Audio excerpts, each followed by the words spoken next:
Along this line of taking some time to learn, go to support groups. I know a lot of people don't like going to support groups because they see people who might be worse off than they are. Get over it. Everybody is your teacher, and you need to learn how to be motivated by the people who are doing exceptionally well, and also be motivated by the people who make you nervous, and find a way to turn that into your own form of motivation. Support groups are not just about sitting around crying, woe is me, don't we have it bad. Support groups are an amazing place for you to get your head out of the sand and learn the ins and outs of this disease. I think one of the most impressive parts of support groups are patients talking to you about which physicians in town to go to. Sometimes, there's only one movement disorder doc in town. Sometimes there's only one neurologist in town, and you don't have a lot of choices. Often that's not the case. Often you have your choice of 4 or 5 different providers who all have something to offer Parkinson's disease. And learn from other patients who have a lot more experience than you. They've been doctor shopping. They know who has good bedside manner. They know who listens to you when they talk. They know who is respectful and who is rude.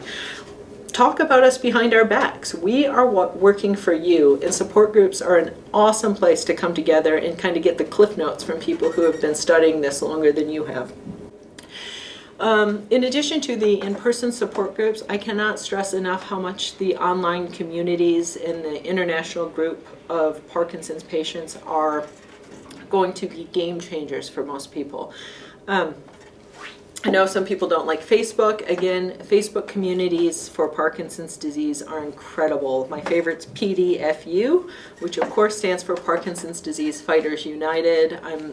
That's a fabulous cohort of, I think there are about 5,000 people with Parkinson's disease on there. And it's a great place to ask questions. Hey, I'm considering DBS. Hey, I've been gambling more than usual.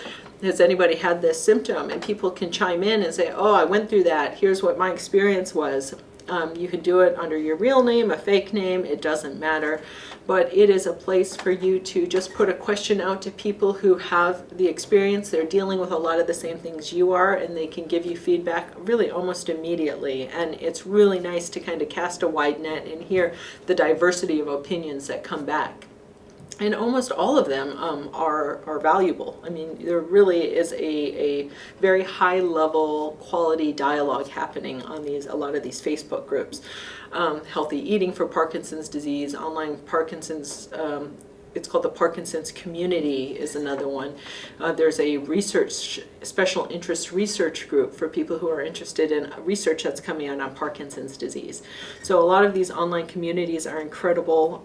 There's a blog called Tomorrow Edition where a patient with Parkinson's disease interviews a lot of researchers and finds out what they're up to. That's very informative and educational.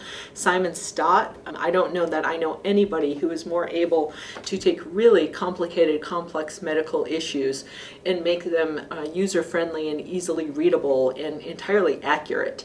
And so he is just an incredible academic and writer who is kind of spoon-feeding an entire Parkinsonian community some really complex ideas and issues and doing a fabulous job with that. And then these conferences, like I said, there are a lot of local conferences that come to your town: American Parkinson's Disease Association, Davis Phinney Foundation, Michael J. Fox Foundation, National Parkinson's Foundation. A lot of them put on excellent conferences all year. Throughout the year. World Parkinson Congress only happens once every 3 years. Unquestionably the best kind of conference for people with Parkinson's because it is comprised of both patients with Parkinson's and physicians and researchers all in one room.